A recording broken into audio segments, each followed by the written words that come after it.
안녕들 하십니까. 네. 뭐 아침부터 분위기는 참 좋습니다. 뭐 분위기만 좋고 실질적으로 도움이 안 되면. 네? 네. 자, 지난 시간에 경제 들어가서 수요에 대한 거를 이제 정리하셨고, 잠깐 우리가 이제 확인을 해보면,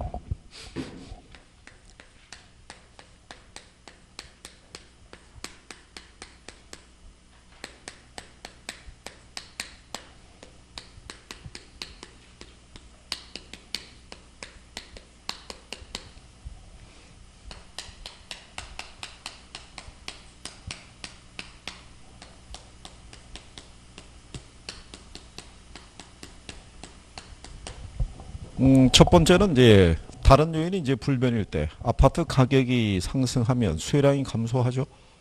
그죠? 얘가 상승하면은 얘가 왜 줄어들겠어요? 어? 비싸서요? 네, 그래요. 우리 일반적으로 얘기할 때는 비싸면 당연히 소비하는 양이 줄어들죠. 우리 이제 지난주에 배웠던 바에 의하면 이게 수요 법칙이죠. 예, 가격과 수요량이 반비례니까 가격이 상승하면 수요량이 감소하고 가격이 하락하면 수요량이 증가한다는 걸 우리가 표시한 거죠. 그죠? 그러면 여기서도 얘가 상승했더니 얘가 이제 변했고요. 여기도 소득이 변했더니 얘가 변했잖아요. 그죠? 근데 둘 다 수요량이 변한 거는 똑같은데 이걸 변화를 준 요인이 틀리죠. 그죠? 가격의 변화에서 수요량이 변화를 가져오는 것을 우리가 용어상에서 무슨 변화라고 그랬어요? 이걸 우리가 수요량의 변화라고 얘기한 거예요. 그죠? 이걸 우리가 무슨 변화? 네, 이걸 우리가 수요량의 변화. 그러면 이 변화를 우리가 그래프 상에서 우리가 표시하려고 그러면 어떻게 표시할 수 있어요? 응? 자, 요거는 우리가 이렇게 있을 때요.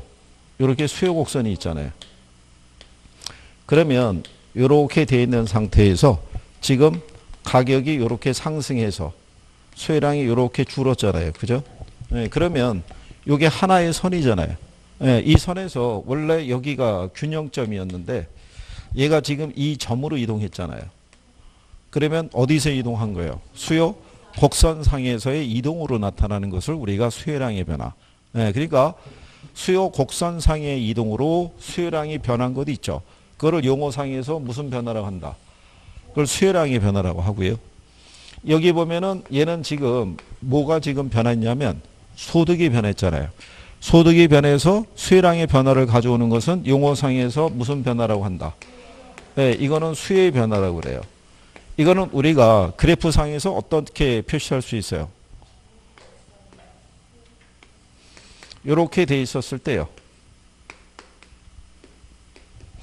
자, 소득이 증가해서요. 가격은 그대로예요. 이렇게 수요량이 증가한 경우 있죠. 네? 이렇게 늘어났잖아요. 그러니까 뭐가 증가해서? 소득이. 그러니까 뭐가 변한 건 아닌 거예요. 가격은 그대로란 얘기예요.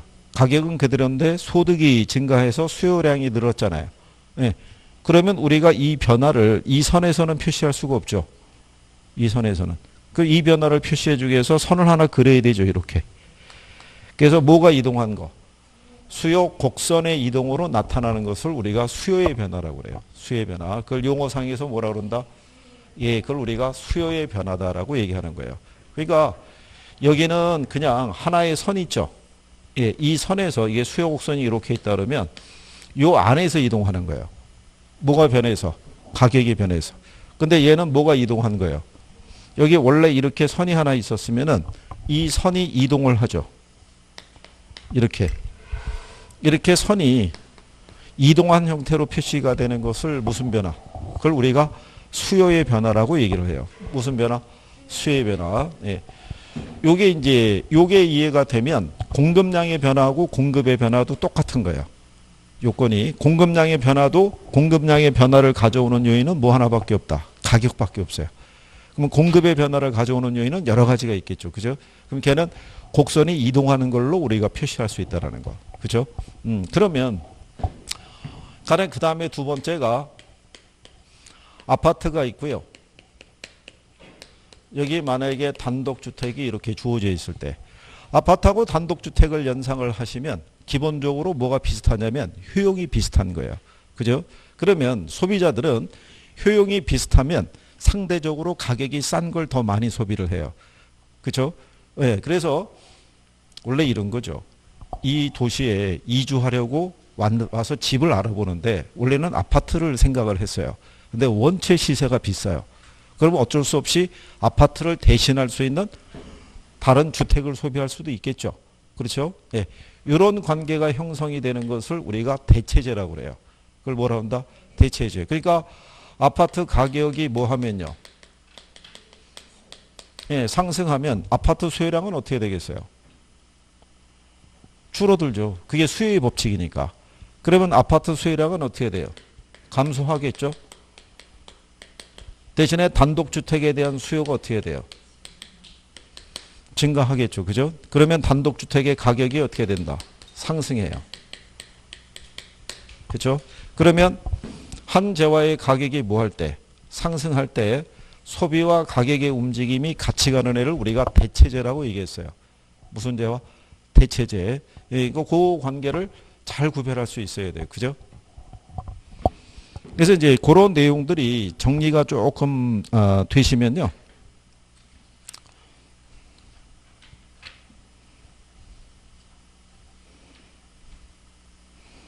(115페이지) 한번 가보세요. 115페이지 가시면 거기 문제 7번 있죠. 115페이지에 박스 찾으셨나요? 자, 아파트 시장의 수요 곡선을 좌측으로 이동시킬 수 있는 요인은 모두 몇 개냐고 물어봤죠. 여기서 이제 아파트 시장이라고 그랬으니까 해당 재화가 아파트가 되는 거예요. 그죠? 근데 박스 안에 보면 거기 밑에서 두 번째 보면 대체주택 가격이 하락했다고 해놨죠. 그러면 아파트의 수요가 늘어나겠어요? 줄어들겠어요?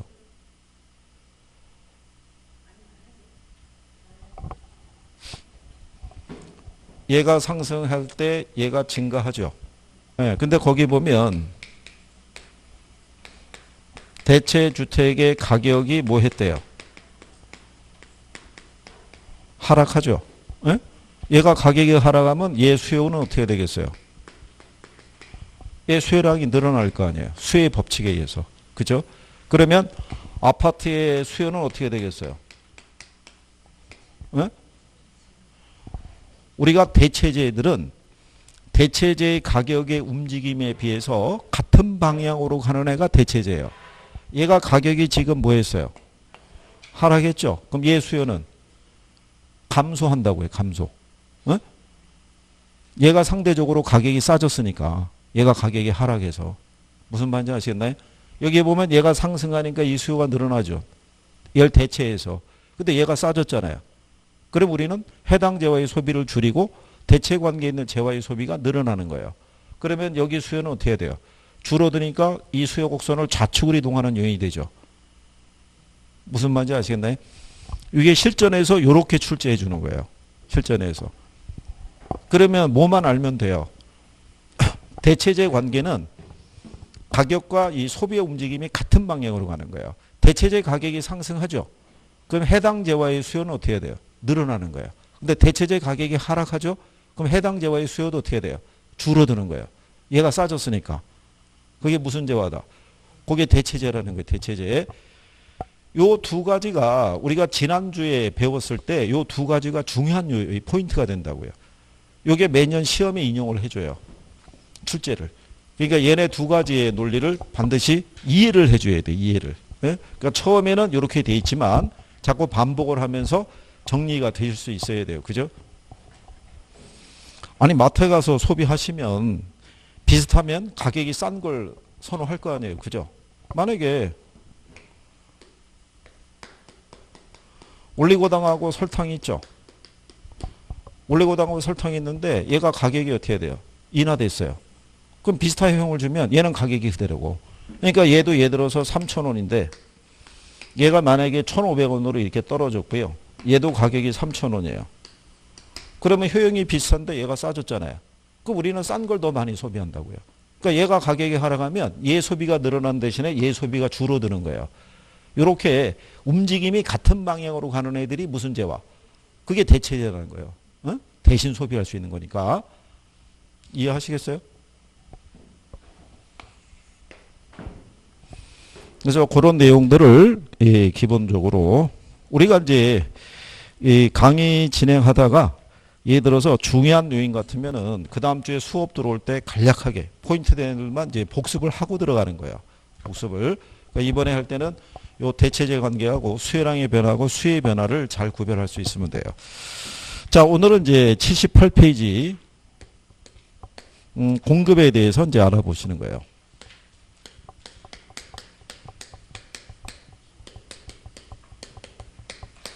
자, 공급이라는 것도요. 생산자가 일정한 기간 동안 상품과 서비스를 판매하고자 하는 뭐를 얘기한다? 욕구를 얘기하는 거예요. 시장에서 주어진 모든 가격 수준에 대응을 해서 생산자가 공급하겠다는 욕구이자 뭐를 나타내겠어요? 예, 계획을 나타내는 것을 우리가 공급이라고 얘기하는 거예요. 공급.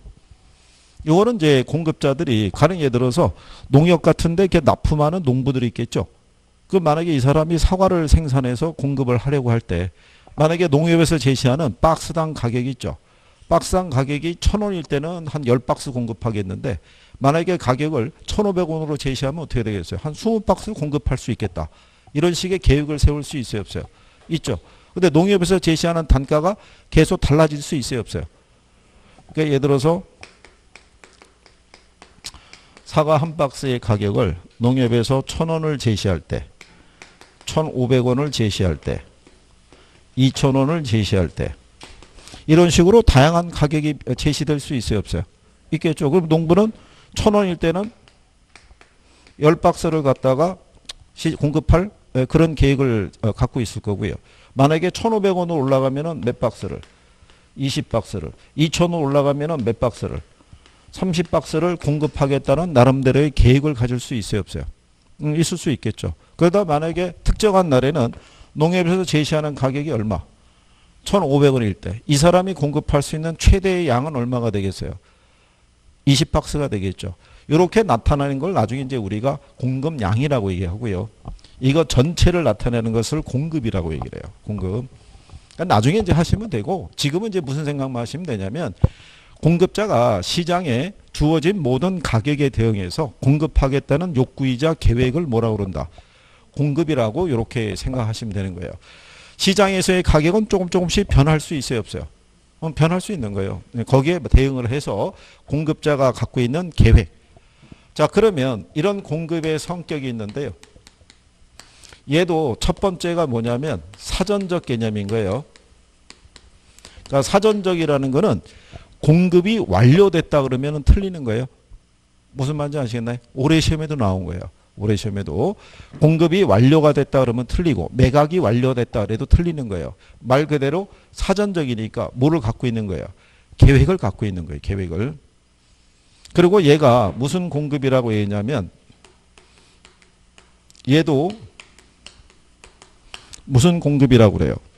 유효 공급이에요. 그러니까 공급하겠다는 뭐만 있어서는 안 돼요. 욕구만 있어서는 안 되고 실질적으로 공급할 수 있는 뭐가 있어야 돼요? 능력이 있어야 되고 여기서의 공급도 무슨 개념을 대입을 한다? 유량 개념을 대입하는 거예요. 유량. 그래서 얘도 뭐가 명시가 돼야 돼요?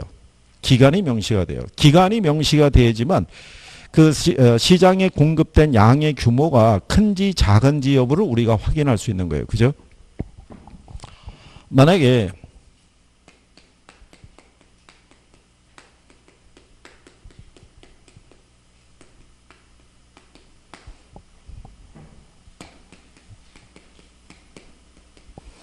주택 공급을 만약에 10만 채를 했다라고 그랬을 때요. 이 10만 채의 규모면은 상당히 많은 양인 거예요. 그 여의도 아시죠? 여의도에 가면은 주택이 전부 다 아파트로만 돼 있어요. 근데 걔네 전체 가구 수가 10,000가구가 안 돼요. 거기 공급된 게 9,900 얼마인가 그 정도 돼요. 거기에 10배라는 거예요. 그렇죠? 이거를 만약에 2, 3년 사이에 이렇게 공급했다 그러면은 무척 많은 양이 공급이 된 거예요. 그렇죠? 그런데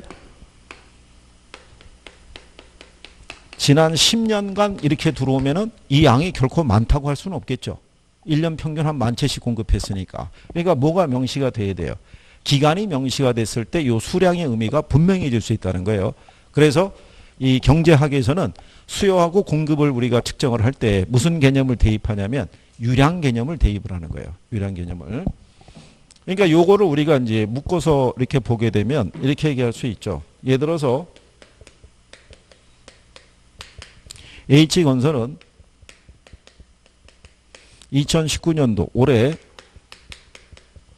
주택을 예를 들어서 1,500채를 분양을 했는데 내년에는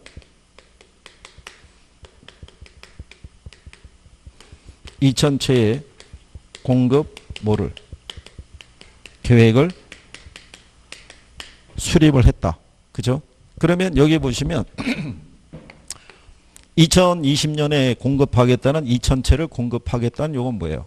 계획이지. 2,000채를 실상 공급한 건 아니란 얘기죠. 그렇죠? 그리고 얘네들은 이미 올해 몇 채를 1,500채를 지어서 분양을 한 실적이 있잖아요. 그러니까 실질적으로 여기다 500채를 더 플러스해서 공급할 만한 모두 있다는 얘기예요. 능력도 갖고 있다는 거예요. 그죠? 그리고 언제 공급하겠다는 얘기냐면 내년이에요. 그러니까 기간이 명시가 돼 있죠. 그러니까 무슨 개념이라 할 수 있어요? 유량. 그러니까 이런 식으로 우리가 표시할 수 있다는 거예요. 그러니까 실제로 공급한 양을 의도하는 것은 아니다 이렇게 생각하시면 돼요. 자, 그래서 이제 이게 공급의 성격이다 이렇게 보시면 되겠고요. 그 다음에 이제 79페이지 중간에 가면 공급 함수라고 되어 있어요.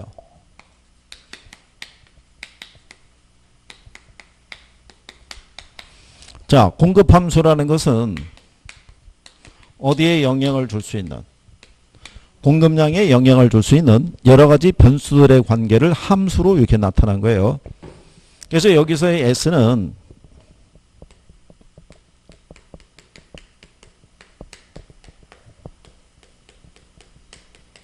이게 quantity of supply의 약어인 거예요. 그러니까 여기서 supply가 공급을 의미하는 거예요. 그죠? 이건 양을 의미하는 거고. 그래서 약어로 표시했을 때 이렇게 QS로 이렇게 나타난다고 생각하시면 돼요. 시험엔 안 나오겠죠. 안 나오는데 이게 또 궁금할 수가 있죠. 선생님 여기다가 QS라고 그랬는데 저게 뭔가. 그렇죠? 근데 차마 사회적 지위와 체면 때문에 물어보지는 못하겠고 그 넘어가는 거죠. 그래서 선생님이 미리 알아서 다 설명해 주는 거죠. 자, 그럼 여기도 똑같아요.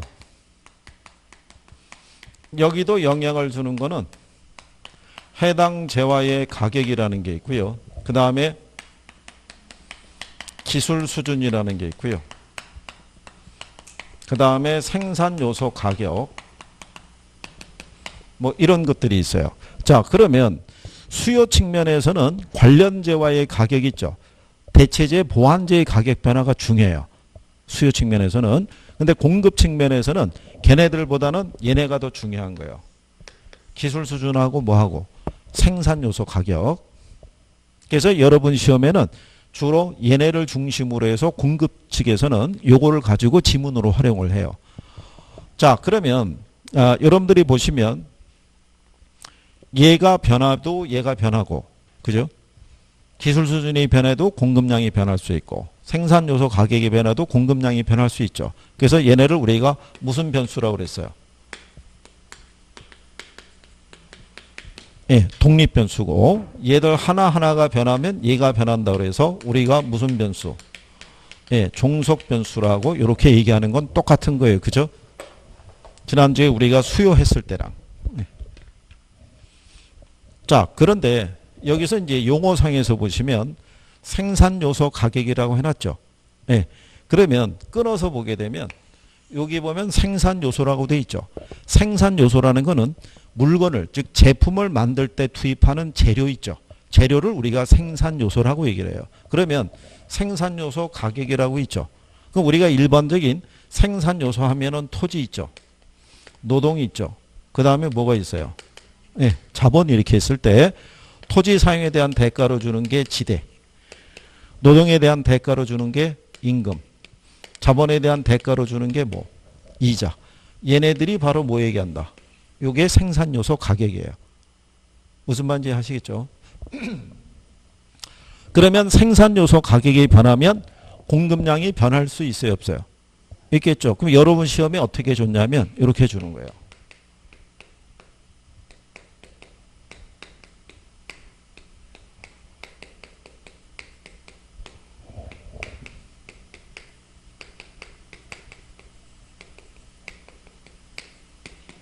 건설 노동자의 임금이 상승하면 부동산 공급량은 늘어나겠어요? 줄어들겠어요? 줄어들겠죠. 네, 이렇게 지문이 나오는 거예요. 이렇게. 그러니까 이렇게 생산 요소 가격이라고 지문을 쓸 수도 있고요. 요 안에서 얘네를 이게 변수를 하나씩 끄집어내서 이렇게 출제할 수도 있는 거예요. 이해하시겠나요? 네, 그러니까 그런 표현인 거예요. 그러니까 처음에 하시면서 지금 해주실 거는 용어를 이해를 하시는 게 필요해요. 용어를. 우리가 왜 책을 보게 되면 무슨 말인지 몰라가지고 진도가 안 넘어가는 거예요. 페이지를. 그죠? 계속 째려만 보다가 내일 해야지. 그리고 덮으면 끝이라는 거예요. 그죠? 그럼 다음에 돌아오면은 모르는 건 똑같은 거예요. 그러니까 그거 잘 확인하시고. 자, 그럴 때 우리가 지난주에 했던 거랑 똑같은 거예요. 가격하고 기술 수준하고 생산 요소 가격이 모두 변화가 되는 거는 하나의 그래프 상에서 다 표시할 수 없다고 그랬죠. 네, 그래서 똑같이 가정을 부여하는 거예요. 뭐가 일정하다고 가정하고요. 다른 요인은 불변이라고 가정할 때 여기 있는 공급량에 영향을 미치는 유일한 변수는 뭐가 된다? 해당 재화의 가격인 거예요. 이게 아파트면은 아파트가 되는 거고 주택이면 주택 가격이 변하면 주택 공급량이 변하겠죠. 네, 그래서 일반적인 공급 함수는 공급량과 가격과의 관계를 나타내는 거예요. 이렇게. 자, 그러면 여기서 우리가 똑같이 임의의 공급 함수를 하나 만들어 보는 거예요. 공급 함수를. 자, 그랬을 때 여기 지금 우리가 공급량이 명시가 되어 있는데 이게 얼마인지는 우리가 모르죠. 그렇죠? 네, 그럴 때 여기 있는 요 P가 프라이스의 약어라고 해서 가격이라고 그랬어요. 그죠? 요 가격이 얼마가 되느냐에 따라서 양이 결정이 되는 거예요. 그러니까 우리가 예를 들어서 임의로 가격을 10이라고 가정하자고요. 그러면 P가 뭐로 바뀌는 거예요? 10으로 바뀌는 거예요. 그러면 100 플러스 2 곱하기 10의 논리가 되겠죠. 그러면은 공급량이 얼마가 된다는 거예요? 120. 자, 그런데 만약에 가격을 우리가 올려봤어요. 10이 아니라 얼마로? 20으로. 그러면 P가 얼마로 바뀌는 거예요? 20으로. 그러면 100 플러스 2 곱하기 20의 논리가 되겠죠. 그러면 얘가 얼마? 140이 되는 거예요. 그러면 가격이 10일 때는 120이지만 가격이 20으로 올라갔더니 양이 어떻게 돼요? 늘어났죠.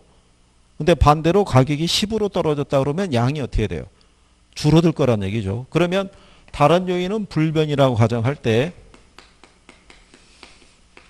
가격과 공급량은 무슨 관계가 된다? 비례 관계라는 거예요. 그렇죠? 근데 가격과 수요량은 무슨 관계라고 그랬어요? 반비례라고 그랬어요. 그죠? 그러니까 여기 이렇게 비례 관계라고 표시하는 거를 그걸 우리가 무슨 법칙이라고 그런다? 네, 이걸 우리가 공급 법칙이라고 얘기하는 거예요. 무슨 법칙? 공급 법칙. 다른 요인은 불변이라고 그럴 때. 그러니까 예를 들어서 이렇게 얘기하는 거죠. 아파트 가격이 상승하게 되면 수요량은 어떻게 돼요? 줄어드는데 공급량은 네, 늘어나는 거예요. 이런 식으로. 그래서 항상 이 관계가 기초가 돼 있어야 돼요. 움직임에 따라, 가격의 움직임에 따라. 그래야지 제가 나중에 뒤에서 설명할 때 이게 이해가 되는 거예요. 나중에 여러분들이 그 가격 탄력성이라는 걸 배우거든요. 그러면 가격 탄력성을 배웠을 때 가령 예를 들은 거예요. 가격이 10%가 뭐 했을 때? 상승했을 때 수요의 가격 탄력성이 0.5라고 그러면 이때 수요량의 변화 있죠. 수요량의 변화를 물어봤을 때 얘가 지금 몇 프로? 10% 상승했잖아요. 그때 요 수요량은 늘어나겠어요? 줄어들겠어요? 줄어드는 거예요. 무조건. 그게 수요 법칙이니까. 가격의 움직임에 대해서 수요량은 반대로 간다고요. 무슨 말인지 아시겠나요? 그게 나중에 이해가 되면은 요거 계산할 때 되게 쉬운 거예요. 계산할 때. 그러면은 얘가 10% 상승했죠. 그럼 수혜량은 줄어드는데 요 크기만큼 줄어든다는 거예요. 탄력성이 크기만큼. 그러면 10 곱하기 0.5 하면 얼마 되겠어요? 5 나올 거예요. 그 5% 줄어드는 거예요. 몇 프로 줄어든다? 5%. 나중에 여러분들이 이렇게 분수식이 있게 되면요. 분수식에서 보면은 분모가 있고 분자가 있잖아요. 그죠? 예, 그러면 여기서의 미지수는 분자가 되는 거예요. 그렇잖아요. 분모는 우리가 알고 있다는 전제라고요. 그죠? 그러면 여기 보시면은 이렇게 돼 있을 때 3개의 변수가 있으면 2개의 변수의 값은 주는 거예요. 여기도 지금 보면은 뭐가 주어진 거예요? 10% 줬죠? 이게 얼마? 얘를 구하라는 거잖아요. 그럼 여기 있는 분자를 계산하려고 그러면 곱해서 올라가면 돼요. 그죠? 그러면 10 곱하기 0.5 하면 얼마? 5가 나올 거 아니에요. 그죠? 네, 그러니까 그렇다고 해서 계산에 대한 것에 대해서 크게 부담을 가지실 필요는 없는데, 예, 그래도 일단은 기본적인 것 있죠. 예, 그래서 지사학개론에서 계산 논리 나오는 건요, 이게 거의 다예요. 이게 거의 절대적인 부분을 차지해요. 이게. 뭐 나머지 뭐 다른 것들은 조금 추가해서 정리하시면 돼요. 자, 이게 공급 법칙이고요. 이 공급 법칙을 그래프로 나타나는 게 뭐겠어요? 예, 그게 공급 곡선이에요. 그래서 여기가 가격이고요. 여기는 뭐로 쓰기로 하고, 예, 공급량으로 쓰기로 했을 때, 그죠? 가격이 10일 때는 120이고요. 가격이 20일 때는 140. 여기 요 가격과 양에 대한 거는 여기서 가져온 거예요. 그죠? 예, 그러면 눈에 보이는 2개의 점이 이렇게 생기죠. 근데 눈에 보이지 않는 점들도 있어요, 없어요? 있을 거 아니에요. 그 점들을 쭉 연결한 선이 뭐? 그게 공급 곡선이에요. 그래서 공급 곡선은 기울기가 무슨 기를 갖는다? 우상향하는 기울기를 가져요.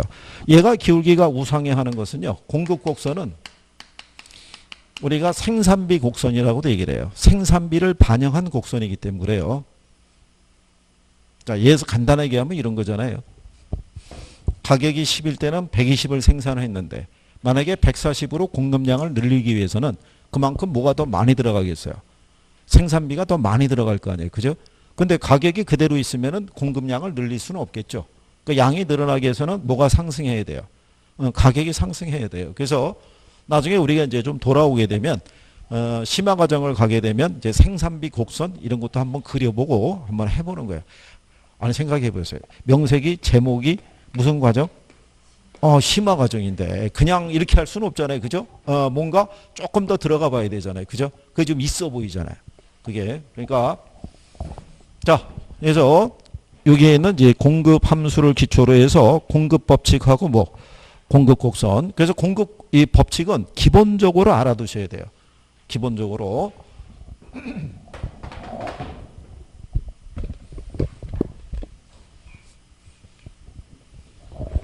자, 그 다음에 이제 뒤로 가셔서 80페이지가 보시면 중간에 이제 5번에 공급량의 변화하고 공급의 변화라고 있죠. 가로 열고 역시 별표를 해놨잖아요. 그죠? 자, 그러면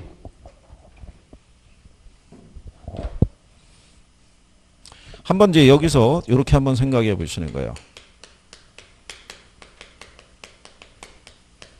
아파트의 분양가가 1,000만 원이었어요. 1,000만 원. 자, 얘가 지금 1,000만 원인 상태에서 시장에서는 아파트의 공급량이 이렇게 1,000채였어요. 근데 이 분양가가 1,500으로 상승했어요. 그랬더니 아파트의 공급량이 1,500채로 늘어났어요. 그죠? 근데 이 분양가가 경기가 안 좋아가지고 한 800만 원으로 이렇게 떨어졌어요. 그랬더니 아파트의 공급량이 예를 들어서 800채 규모로 이렇게 줄어들었어요. 그럼 여기 보시면은 공급량이 지금 변했죠. 그렇잖아요. 근데 이 공급량이 변화가 된 거는 뭐가 변한 거예요? 분양가, 가격이 변한 거예요. 가격이 변해서 이렇게 공급량이 변한 것을 무슨 변화?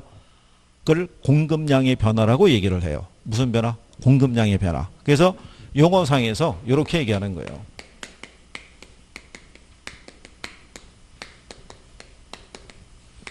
공급량의 변화를 가져다 주는 요인은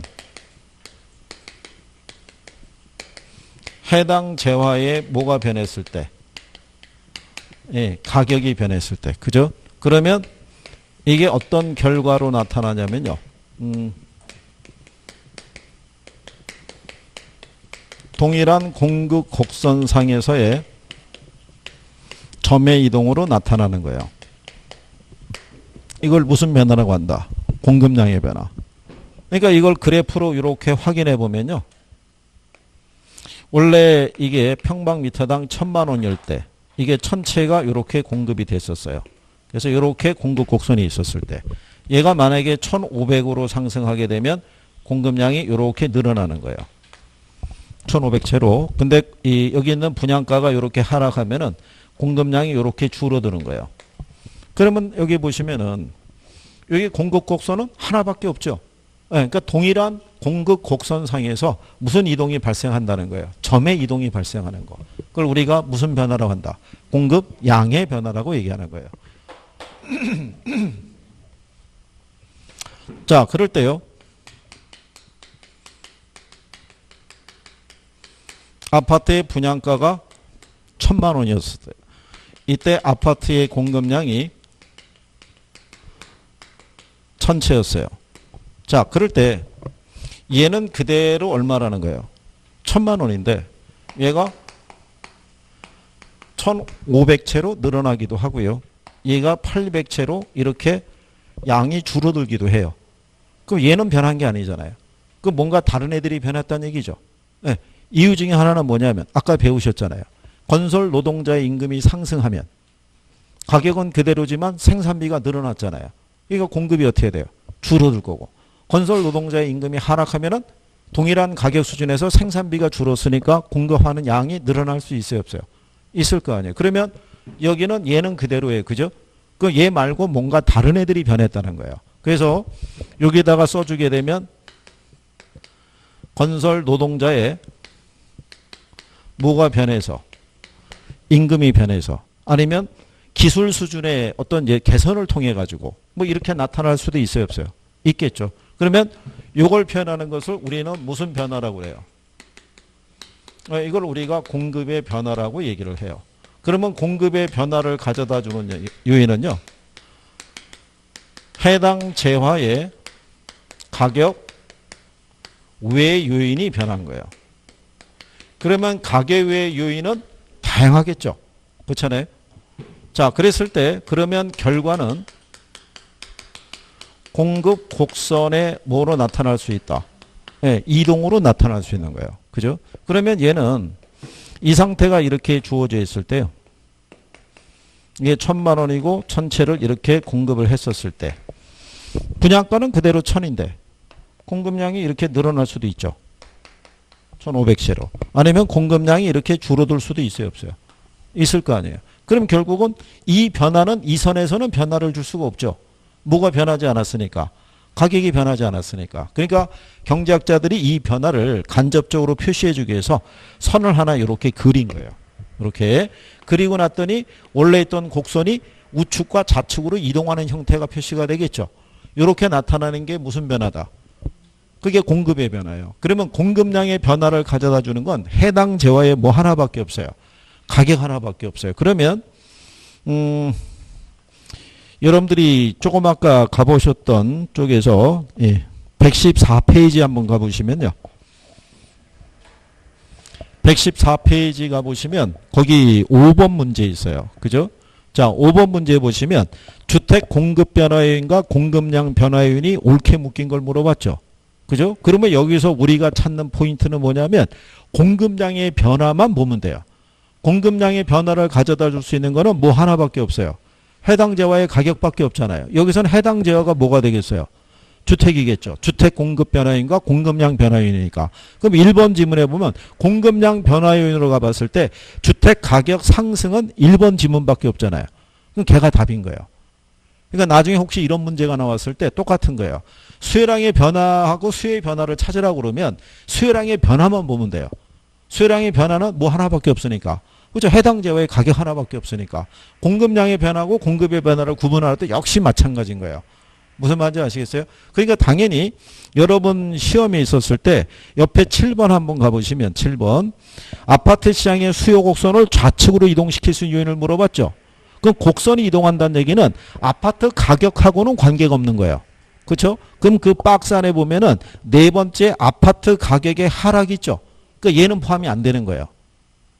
무슨 말인지 아시겠나요? 그러니까 출제자들은 이 안에다가 공급량의 변화와 공급의 변화를 구분을 할 수 있느냐, 수요량의 변화하고 수요의 변화를 알고 있느냐, 이걸 이제 확인하는 거예요. 간단하게.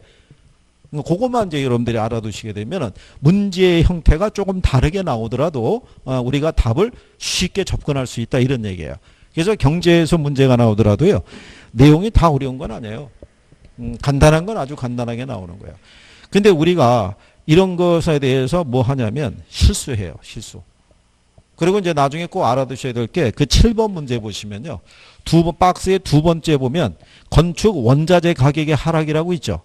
이거는 수요 변화 요인이 아닌 거예요. 이거는 공급 변화 요인인 거예요. 무슨 말인지 아시겠죠? 그래서 출제자들이 주로 써주는 게 수요 변화를 물어보면서 공급 변화 요인도 하나 집어넣고요. 그 다음에 수요 변화 요인인데 수요량의 변화를 가져다주는 해당 재화의 가격도 집어넣어주고 그 다음에 대체재 보완재 있죠. 예, 이걸 구별하는 거는 거의 필수적으로 지문으로 들어가 있다고 보시면 돼요. 그 세 가지를 내가 걸러줄 수 있으면은 답을 쉽게 찾을 수 있다는 거예요. 툭툭툭 제거하면서. 그래서 몇 분 안에 풀 수 있다. 1분 안에. 근데 여기 있는 7번 문제는요. 이거는 난이도가 조금 있는 거예요. 왜냐면은 몇 개냐고 물어봤잖아요. 이거는 객관식을 가장한 주관식이라고요. 다 풀어야 되니까. 그러니까 나중에 시험장에 가셔가지고 박스 형태의 문제가 있으면요. 개를 먼저 풀지 마시고 이건 나중에 푸셔도 돼요. 시간이 걸리니까. 실력이 있으면야 뭐 다 푸는데 그게 또 그렇진 않다는 얘기죠. 자, 그래서 그런 내용들을 정리해 보신 거예요. 이해하시겠어요? 그래요. 자, 그 다음에 81페이지로 본문으로 이제 돌아오셔갖고 공급 변화 요인이라고 이제 이렇게 구성이 돼 있을 때 지금 우리가 이제 다 해본 거예요. 자, 그러면 거기에 보시면은 공급 변화 요인이라고 해놨죠. 예, 걔도 별표는 하나 하시는 거예요. 얘들도 물론 당연히 별표가 들어가는 거고요. 그 다음에 이제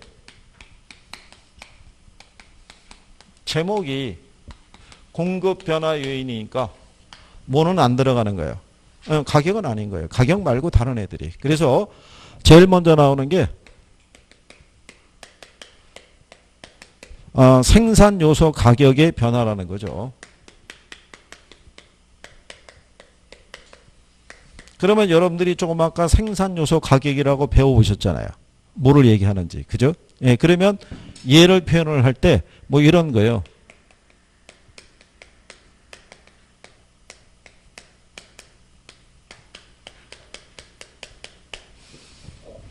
택지 건설용 예를 들어서 여기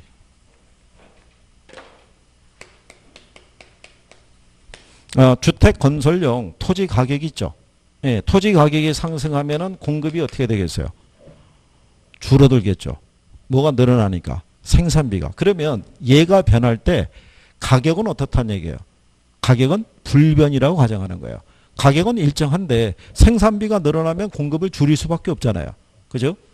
공급자들은 뭐를 추구하는 사람들이냐면 이윤을 추구하는 사람들이에요. 그죠? 그리고 조금 아까 얘기한 것처럼 건설 노동자의 임금이 상승하면은 공급이 어떻게 되겠어요? 줄어들겠죠. 그 다음에 시장 이자율 있죠? 시장 이자율이 상승해도 공급은 어떻게 돼요? 줄어들죠. 그렇죠? 네. 이런 것들을 여러분 시험에서 지문으로 활용하는 거예요. 이거를. 그러니까 이렇게 나오는 거예요. 이렇게. 그러니까 생산요소 가격이라고 이렇게 줄 수도 있고요. 이걸 이렇게 풀어서도 줄 수가 있어요. 그러니까 생산요소 가격이라는 용어를 이해하면 이렇게 변화가 돼서 나타나더라도 우리는 구별할 수 있다. 이런 얘기가 돼요.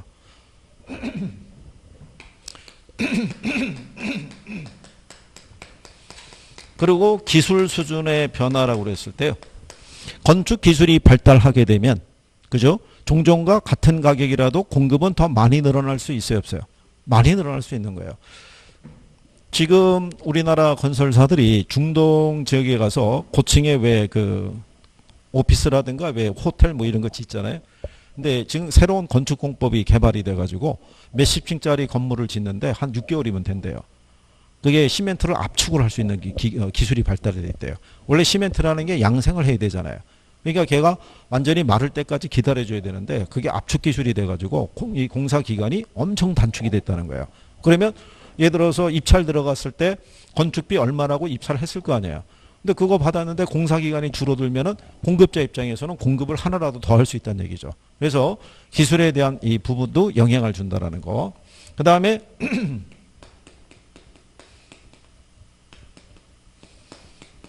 가격 변화에 대한 예상이라고 그랬을 때요. 만약에 가격이 상승할 것이라고 예상이 되잖아요. 그러면 공급은 늘어나겠어요? 줄어들겠어요? 어? 공급은 줄어드는 거예요. 그죠? 혹시 박관장반들 흡연하시나요? 벌써 한 4, 5년 됐죠? 담배 가격이요. 2,500원에서 4,500원으로 이렇게 바뀔 때 있죠. 가령 예를 들어서 2020년 1월 1일부터 4,500원이 되고 2019년에서 12월이 됐잖아요. 이때 담배 피는 사람들은 뭐를 확보하기 위해서? 담배를 구하기 위해서 난리 난 거예요. 왜? 며칠 지나면은 얼마로 올라가니까 4,500원으로. 근데 담배 찾으러 다녀보면 동네 슈퍼고 마트고 할 거 없이 담배가 없어요. 담배가 안 들어온다고 얘기를 해요. 근데 실제로 안 들어왔을까요? 안방의 창고에 이만큼 쌓여 있는 거예요. 왜? 버팅겼다가 이날 돼서 팔면 똑같은 상품인데 더 비싸게 팔 수 있잖아요. 그죠? 오직 많이 쟁여놨으면 이게 중간에 4,500원을 바뀐 다음에 포장을 바꿨어요. 포장을 바꿨음에도 불구하고 계속 옛날 포장이 1년 내내 나오는 거예요. 담배가. 얼마나 많이 쟁여놨다는 얘기예요. 그죠?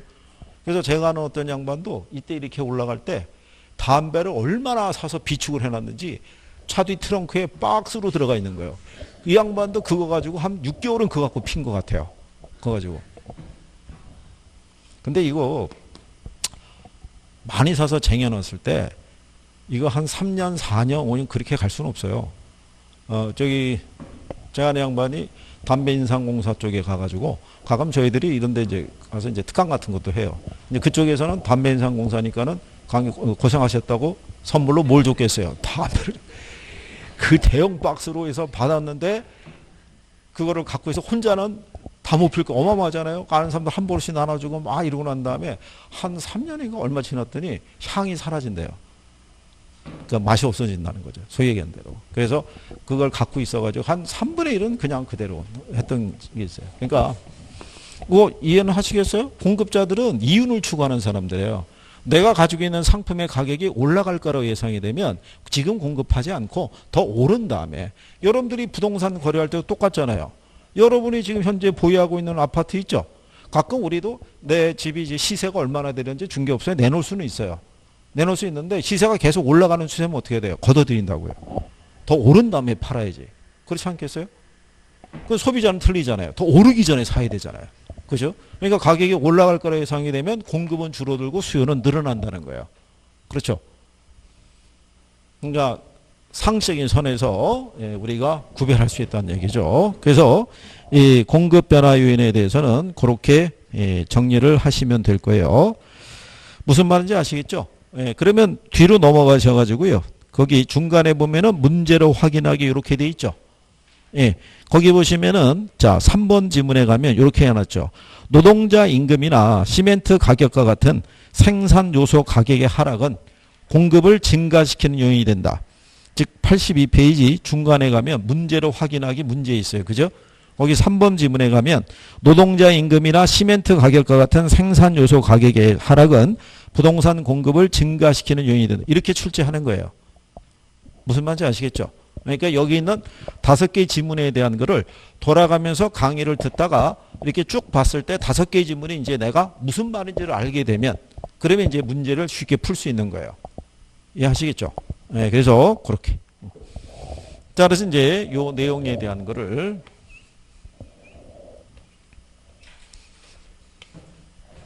이게 처음에 공부하면요 머리 아프죠. 예? 평상시 접했던 용어들이 아닌데, 예, 그렇다고 얘만 공부하냐면 그것도 아니고 민법도 들어야 되고, 그죠? 민법은 들으면은 꼭 외국어관 다니는 것 같기도 하고, 그렇잖아요. 공법 이런 거 들으면은 무슨 말인지 전혀 모르겠고, 그렇지 않겠어요? 그러니 뭐 죽을 지경이죠. 그러면서 시간은 가는 거죠. 그러면서 복습하겠다고 마음은 먹고 있는데 그게 또 쉽지가 않다는 얘기죠. 그렇지 않겠어요?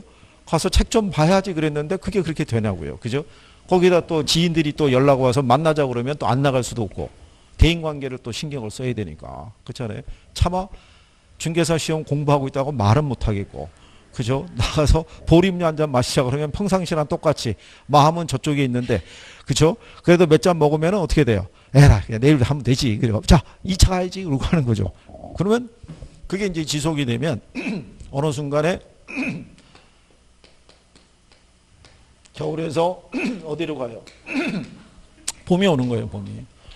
예, 봄이 오면 3월이잖아요? 그쵸? 예, 이제 또 이제 마음이 또 참 그렇단 얘기죠. 예, 뭐 이러다가 이제 다음 달에 공부해야지. 근데 참 희한한 게 뭐냐면요. 중개사 공부하는 분들이 홀수를 선호해요. 예, 짝수달에는 공부 안 해요. 그러니까 지금 11월이잖아요? 예, 그러면 12월에 공부하냐면 안 해요.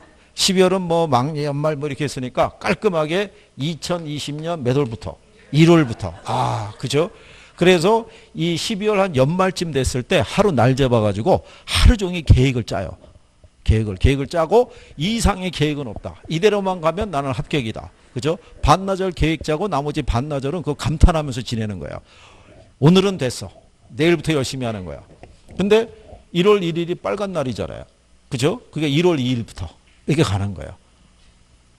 그러다가 한 중간쯤 이러저리 있다니까 한 중순 되죠. 중순이 되면 우리는 중순부터 다시 시작하지 않아요.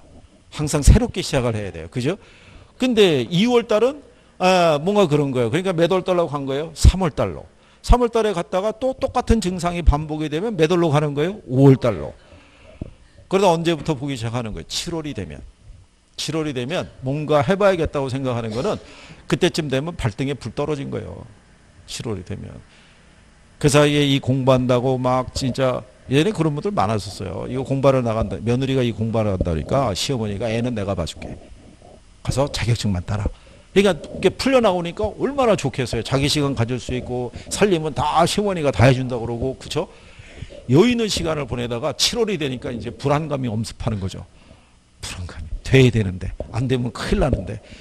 근데 7월이 되니까 시간이 부족하잖아요. 그러니까 이제 또 시어머니 설득해야죠.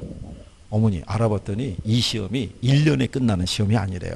이게 올해는 1차만 하고 내년에 2차에서 한 2년은 걸리는 시험이래요. 이렇게 해서 박관장반하고 이제 시어머니를 이렇게 설득을 하고 나면 그러면 열심히 할 것 같죠? 열심히 안 해요. 일주일에 이틀만 나오면 되니까. 그렇잖아요. 그러니까 공부의 밸런스가 무너지는 거예요. 우리 기억은 지속이 안 되잖아요. 네. 그런데도 계속 그렇게 가는 거예요. 금방 간다니까요. 네? 저하고 여러분들하고 1년에 한 44번 보면 끝나는 거예요, 이거. 44번. 근데 벌써 지금 3번째 보고 있잖아요. 예? 깔끔하잖아요? 그냥 휙휙휙 가는 거예요, 그냥. 한 달에 4번 보면 끝나는 거예요, 그냥. 남자분들이라고 안 그러냐면, 예전에 저기 그 대학교 쪽에서도 이런 강좌가 있었는데, 부부가 왔어요. 원래 부인이 공부하기로 했나 봐요.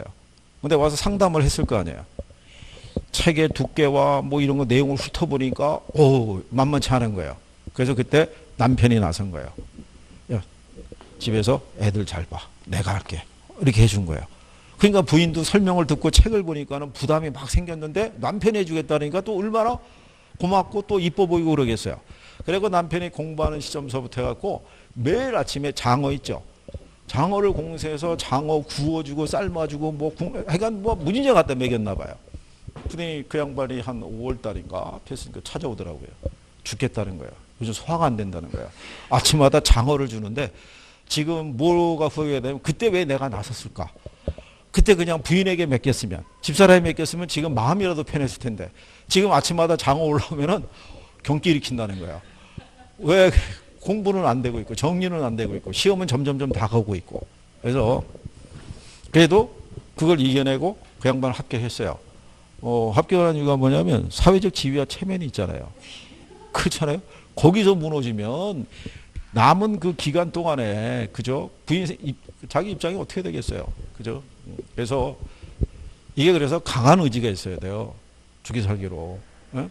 진짜 여기에 올인할 수 있어야 돼요. 올인할 수. 이게 인강을 통해서도 합격하는 사람들 있죠. 예, 그분들은 거기에 온전히 투자할 수 있도록 이렇게 주변 환경이 그렇게 또 조성을 해줘야 되는 거예요. 그래서 강한 의지가 필요하다는 거. 예? 그리고 되면 되는 거죠. 합격을 하면 다 덮어지는 거예요. 떨어지죠. 후유증이 이만저만이 하는 거예요. 후유증이. 예? 여기서는 주로 쇼핑을 어디서 하세요? 떨어지면 여기 상권에 아주 지각 변동이 발생하는 거죠. 그죠? 그러니까 그런 거 감안하시고요. 거기 보면 82페이지에 하단에 가면 이제 부동산 공급이라고 있죠. 여기는 이제 잠깐 쉬었다 하는 거예요. 잠깐 쉬었다가